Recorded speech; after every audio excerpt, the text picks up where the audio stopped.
Well, Todd, first of all, this is what this podcast is all about. We're on a nice balcony in downtown Chicago. Right by the lake. Yeah, this is beautiful. Yeah, as they say, the Windy City. Yeah. And we're right in the middle of it. We are. It took us about a half an hour to find a place that wasn't too windy so they could hear you. But I got to tell you, I know we were talking a little bit about this beforehand, but when we threw this out to people on social media, who do you want to hear from the most, former Mets-wise?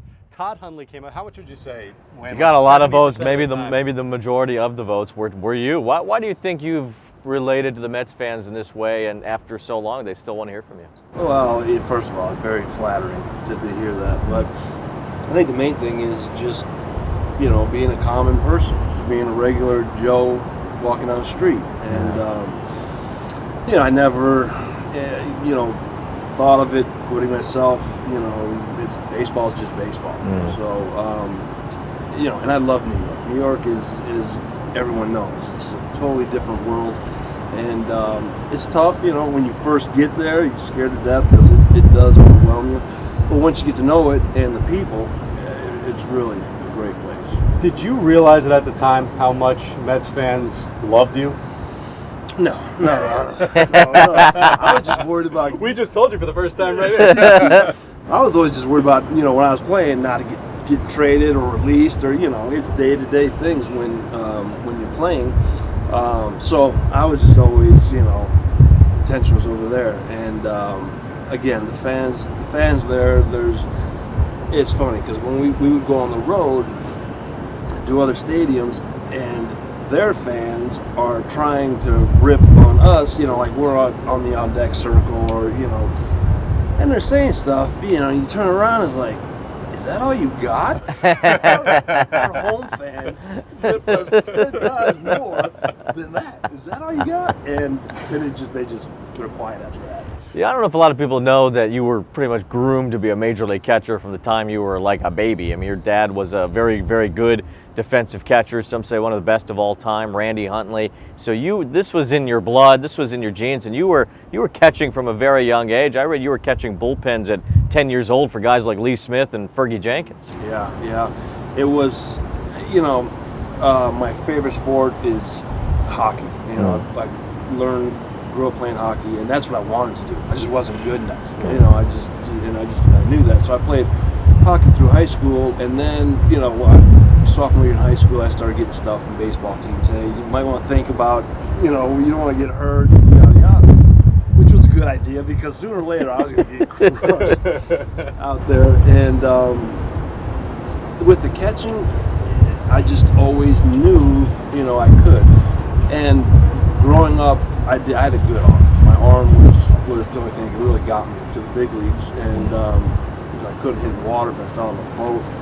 But it just, I just always knew I could catch, And my old man, my dad, he didn't, really push me, like make me do anything, because he was, on the road 90% of the time anyway. So my buddy and I would be in the backyard, and that's where you learn most everything is in the backyard, just playing wiffle ball and rag ball and just all day.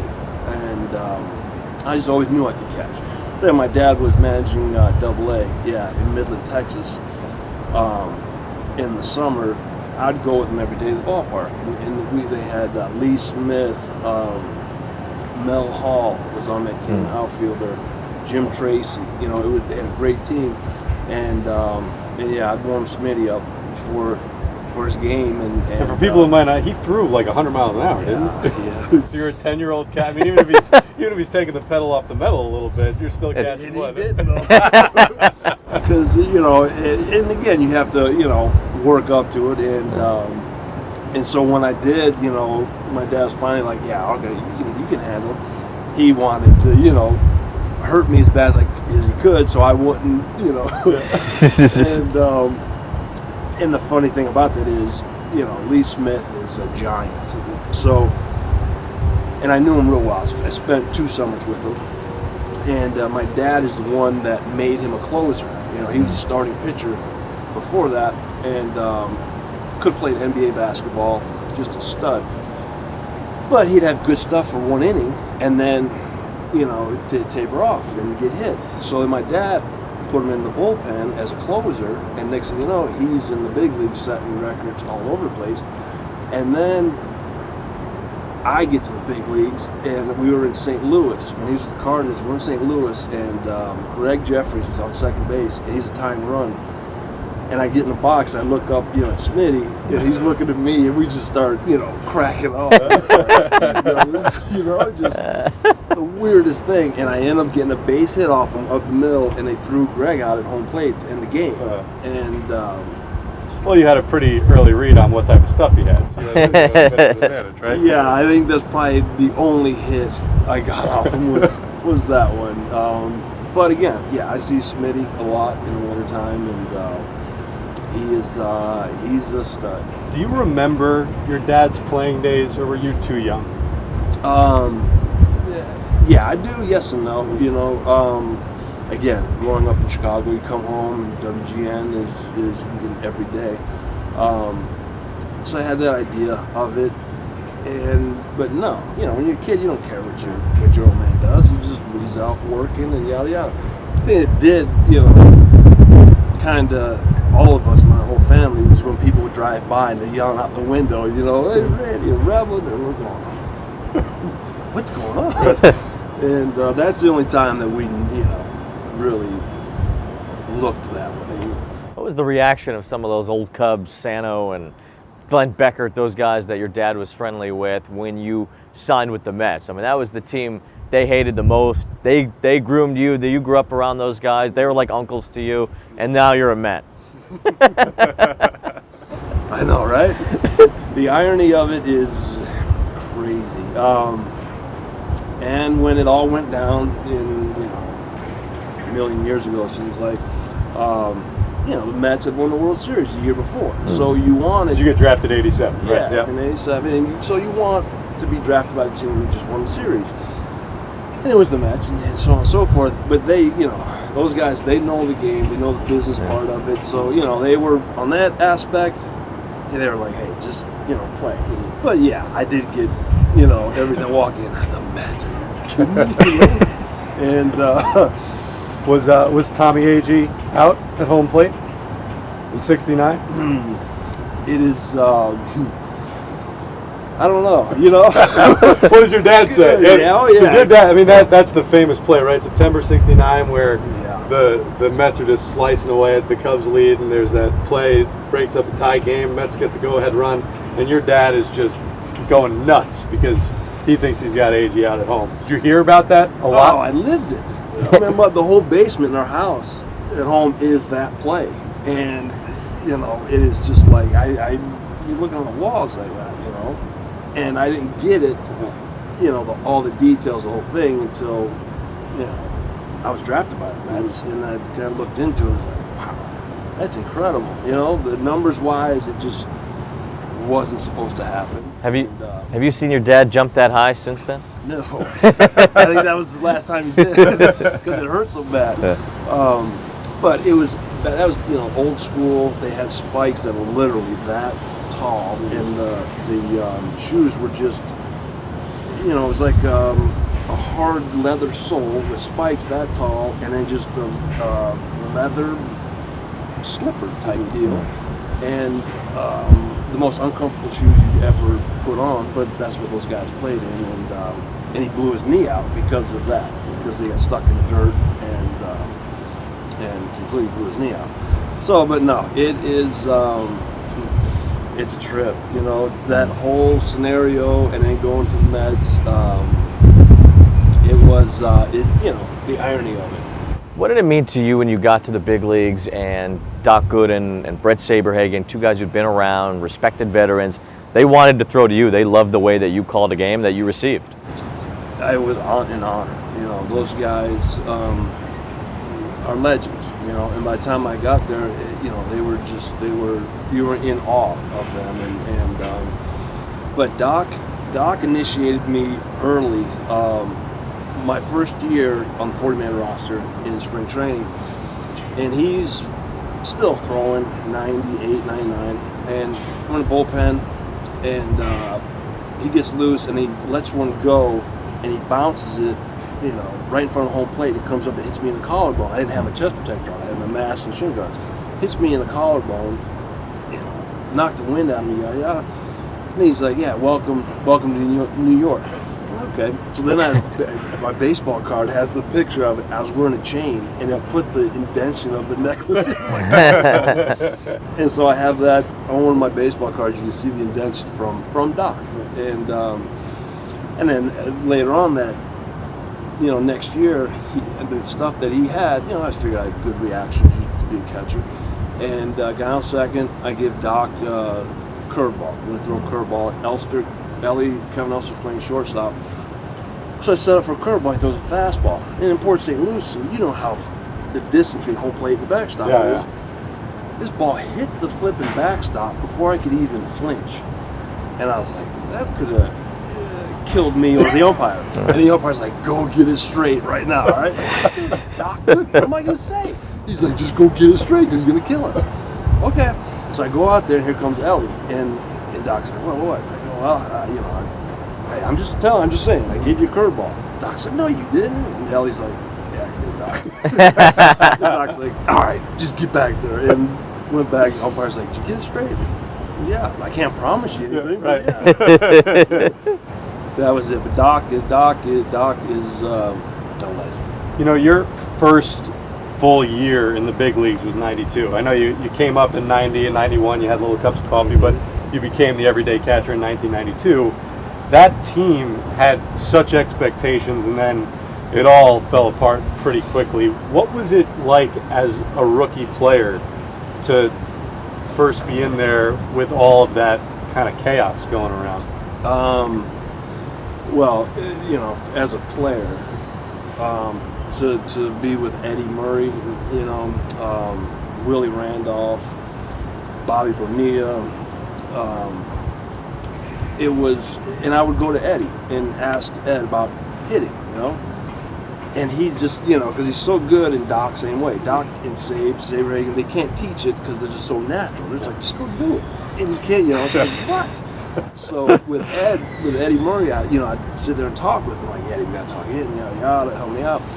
And he's like, look, all I can tell you is if you're sitting on a fastball and they throw it over that 16, 17 inch wide home plate for a strike and you can't hit it, he goes, you might as well go look for another job right now.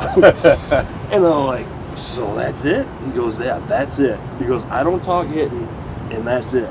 Wow, okay. So again, I was like, I can't do it, there's no way. And it just, and it did. It went south quick. They spent a boatload of money on that team. And, and guys, when you have that much of a veteran team, David Cohn was there. Ron Darling had just left.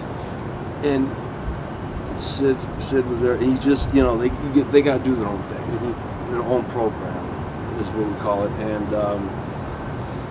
And they tried to wrangle those guys more into a team type thing, and the more they did, the more guys were like, no, we're doing our own thing, leave us alone. And it just was, everyone was button heads. And then, you stunk 100 whatever losses, and they go spend that kind of money. On paper, we were the best team there was, but you still had to go out and play the games. It was tough. It was,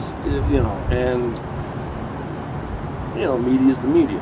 But then this book, and then everyone started getting wind of this book, and then as players, I couldn't because I would just, I stay out of it. But then the veterans it was trying to get back to the media for the rest of the time. And it just, power of the pen wins every time. What did it take for you to get comfortable as a big leaguer, and especially as a hitter in the major leagues? A lot. Tom McCraw was our hitting coach, and that's the toughest job in the game today, right? Our hitting coaches, because round and round don't meet squarely. It just doesn't happen, and to do that, you have some talent. So Mac and I would work all day. I mean, he was with me 8-10 hours of the day, you know, talking, hitting, so on and so forth. And then he came up with this, because I like little gadgets and drills, you know, to get your mind off of, you know, baseball and yada. So he came up with this machine that threw golf balls, you know, the plastic golf balls, and then a broom handle. And they had a bucket up top, you put whatever, 50 of these plastic golf balls, and they go down and shoot out like a pitch machine. So I'd stand there and hit those, you know, a couple hundred a day, and then the baseball started to look, you know, like bigger, softball, yeah. And it's like, okay. And then I put strobe lights in there, and then I hit off the machine, and guys are going by looking at, what are you doing? What's the purpose of adding the Yeah, strobe what were lights? you doing? Yeah. That's a great question they had. Concentration, basically, you know, because it was, and when you hit, that's all you see. It's, you know, your world as a hitter is literally this big. That's it. It's all this other stuff out here that gets thrown into that space, because when you're going good, that's all you know is this little space. That's seeing the bat hit the ball. And it's just back to basics as a kid. Just watch the bat hit the ball, and whatever happens, happens. So it's almost like pictures, you know. So when the strobe light would come, it would be ding ding, and it would get in right here, and it'd be the light on it, and then dark, and I'd swing where I last saw it, you know. And then just over time, then the baseball started to look like basketball, you know. And I started to figure out the deal is keeping your head still, you know, keeping your eyes on and not crashing with them. And all the great hitters, Bonds, Piazza, McGuire, Tony Gwynn, all these guys had pool holes, had very soft front foot. They just would, Bonds would pick his foot straight up and go straight down. Everyone thought he was striding towards the pitcher, but he wasn't. He's going up and down. McGuire and Pujols, they didn't step at all. They just lifted their heel up, and that was their timing. And their front foot stood there, so they could see the ball and go.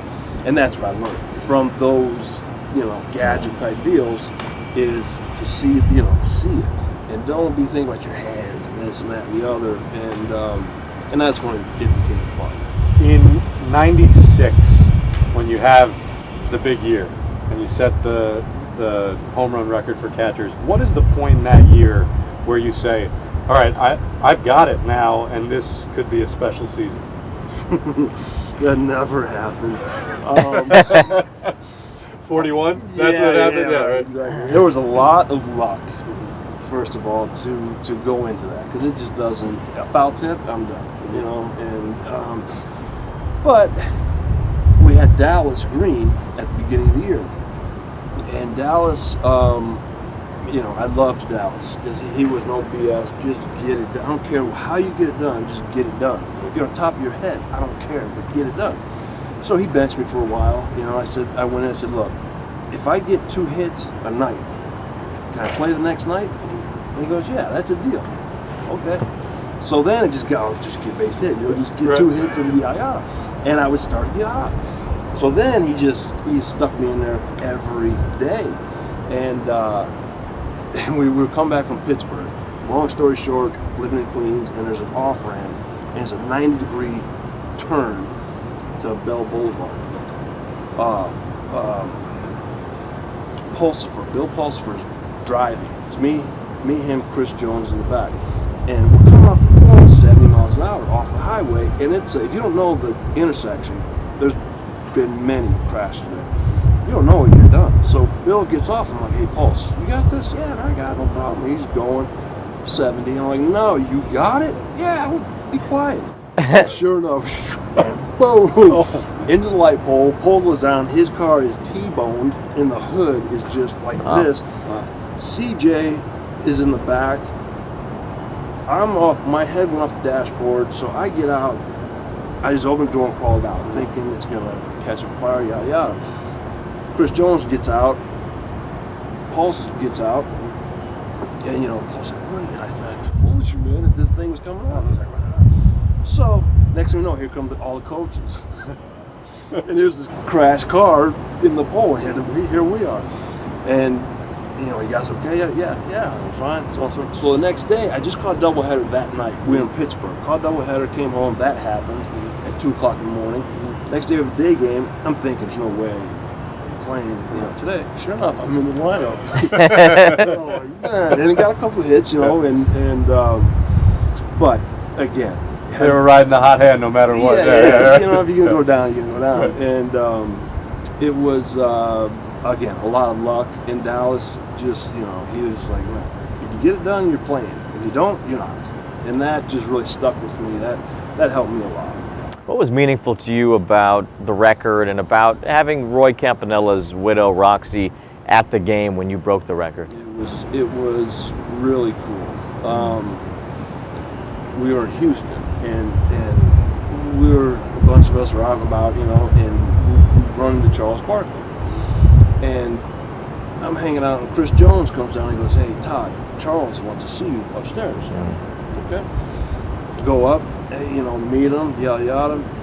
Great dude. And he says, he goes, "I just want you to know, if you break this record, that it's a African American record."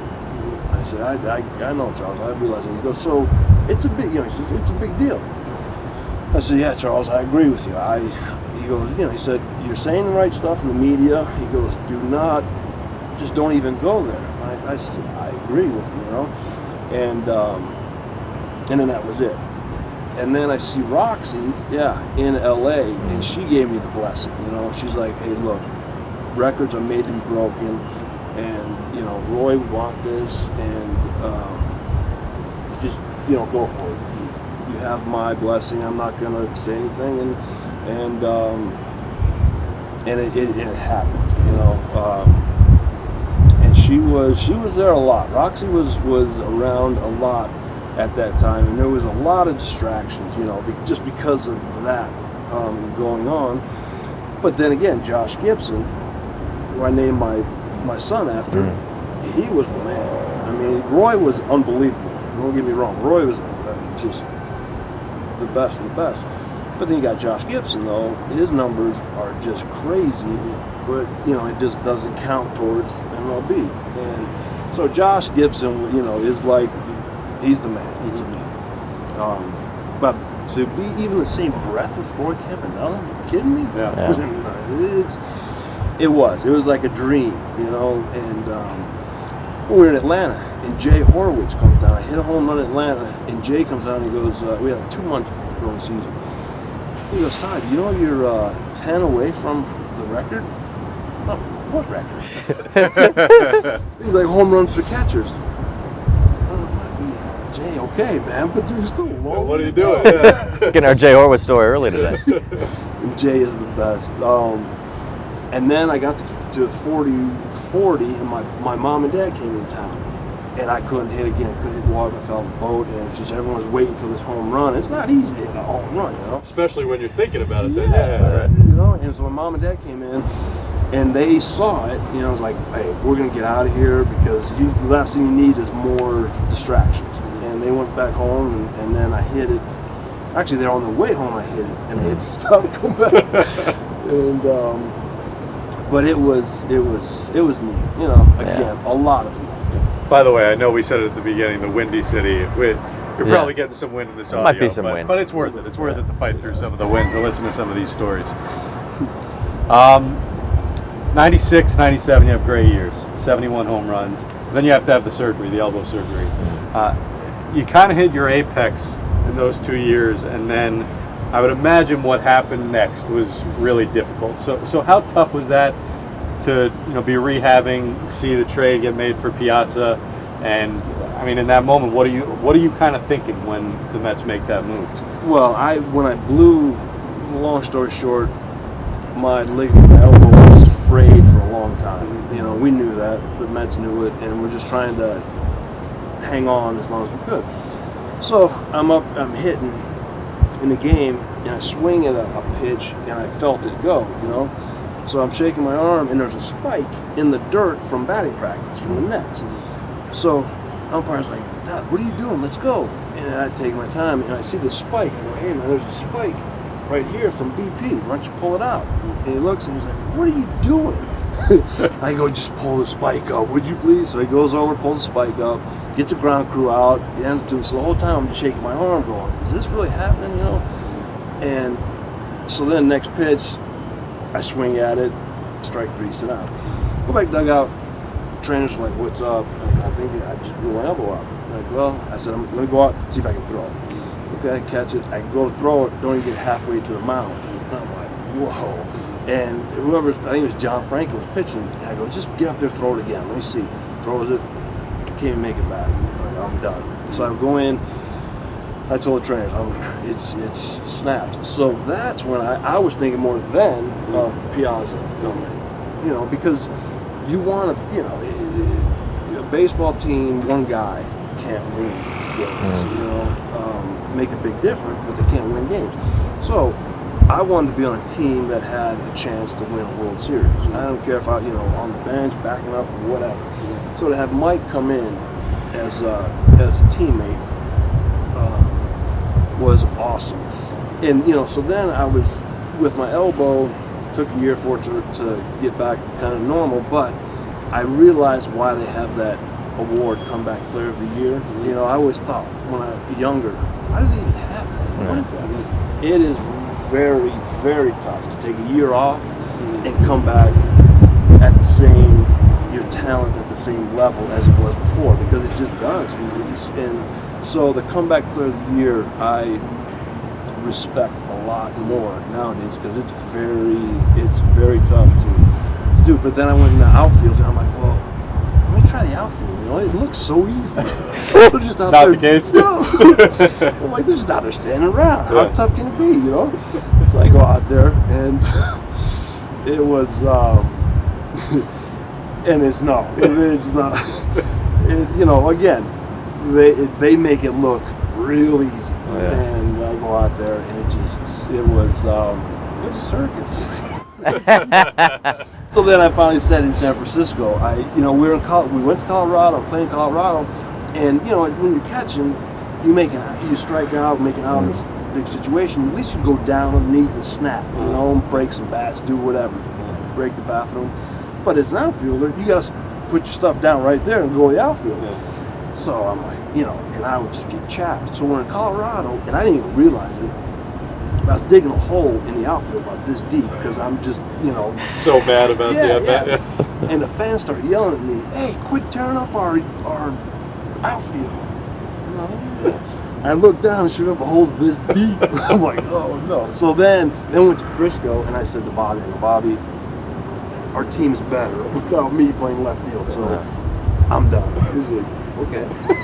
Why do you think you clashed in some ways with Bobby Valentine? Bobby, you know, my mom was sick as a dog when, in 97.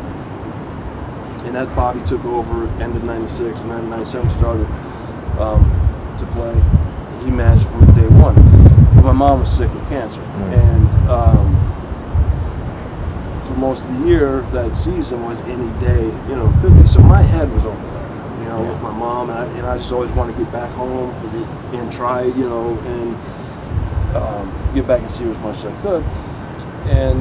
But I didn't tell anyone, you know, I didn't let anyone know about it, just private. And I wasn't, you know, Bobby's like, you're not going to rest and so on and so forth, because I wasn't resting, and then when that came out, you know, then it was like, because my mom didn't want me to say anything to anybody, you know, she's like, no, I don't, you know.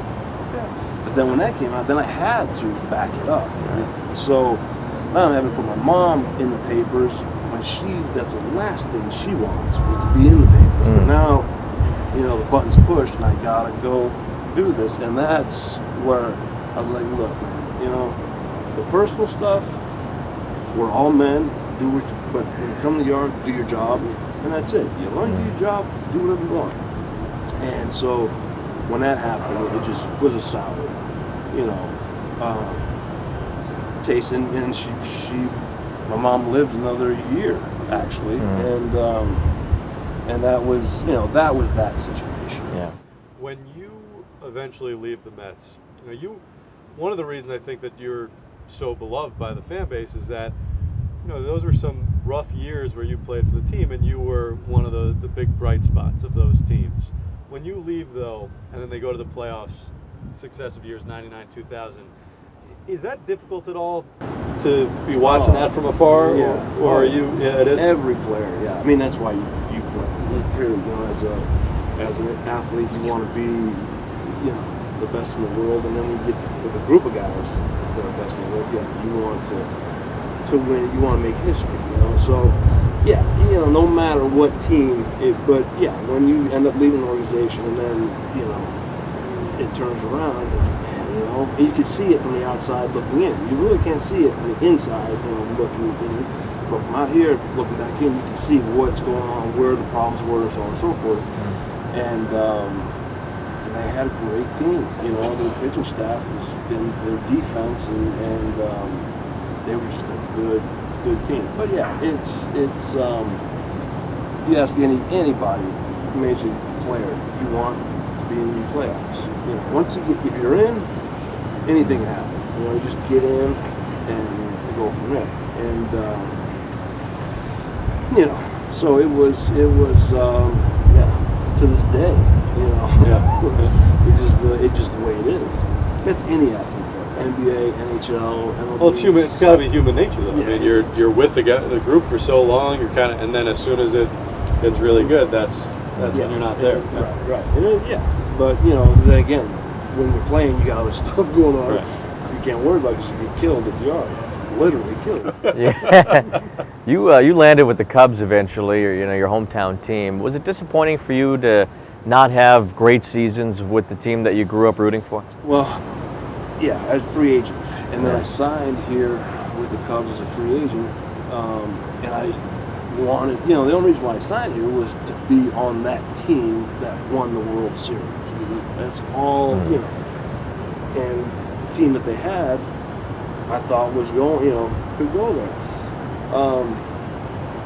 And then it turned into a platoon situation. And I just cannot, some guys can, some guys are great at it, some guys aren't. And I'm one of those guys that I can't go in, play one day, sit for 4 days, and then play and be where I need to go 0 for 20 to get my, swing back. And that was just, and that's why I signed here, to be on that team. And then platooning, it just didn't work. And I busted my thumb. I was playing with a broken thumb on my catching hand, and we're in LA. Caught the whole game, 8th inning. It's shutout going, and they pulled me and put Joe Girardi. Great catcher, so on and so forth. But it's like, okay, that's what he's going to be. Fine, no problem. We got back here in Chicago. I went to Don Baylor and the GM. I said, well, look, I'm done. My thumb is busted. What do you mean your thumb's broken? It's broken. So I need to go on DL. If we're going to operate like this, just put it on DL and we'll be done with it. And they did. So the intentions coming here was to win. Right. It takes a lot of different things, though, for that to happen. Especially in Chicago. Day games don't help either. Well, so I'm going to take Wayne off. is going to take off. Yeah, I got to in a pick up my minute daughter from school. All right. It's really nice to meet you. This is what happens during your podcast. So we'll leave it. We have one more question that we ask everybody, and you kind of gave one already, but Jay Horowitz, your best story that you can say on the air. We got some great ones. I know you're close with Ed Lynch. He gave probably the best one so far. Jay is one of a kind, as you know, and anyone that meets him gets it. Well, there's a couple. How do you pick? But I was so impressed with Jay was he would come in through the locker room, and walk through the whole locker room, and every guy in that locker room is telling him, hey Jay, I need this, I need that, tickets, yada yada. So you sit there and go, there's no way he's going to remember all this stuff, right. But sure enough, end of the day, it's all done, and that was every single day. that I was, with the Mets, Jay would come through, and every player, every single day would ask for something, and he would get it done. Yeah. And Jay was, if I had a bad game or something happened in the game controversial, I'd go to Jay afterwards and Jay, what should I say? And Jay would always come up with the best way to deal with it. And then John Franco, Jay sit up there with his binoculars in the media booth, and John would put eye black on the inside the binoculars. Jay would be out like that, put him down, and sure enough, and at least a couple times a week. Yeah. And Jay would just go on with it. And Jay is one of those guys that is so unappreciated. He is. You cannot, from player standpoint. I know he's got to deal with the media and all that, and you guys. But as a player, he is by far the best in the game. Well, I'll wrap it up. I'll bookend it with Jay Horowitz setting up this particular interview. You and us. Jay butt down Yeah. me. Well, he says to me when he calls me, he says, "Hey, Todd Hundley says he'll do the interview. We're all excited." He goes, "But here's the deal.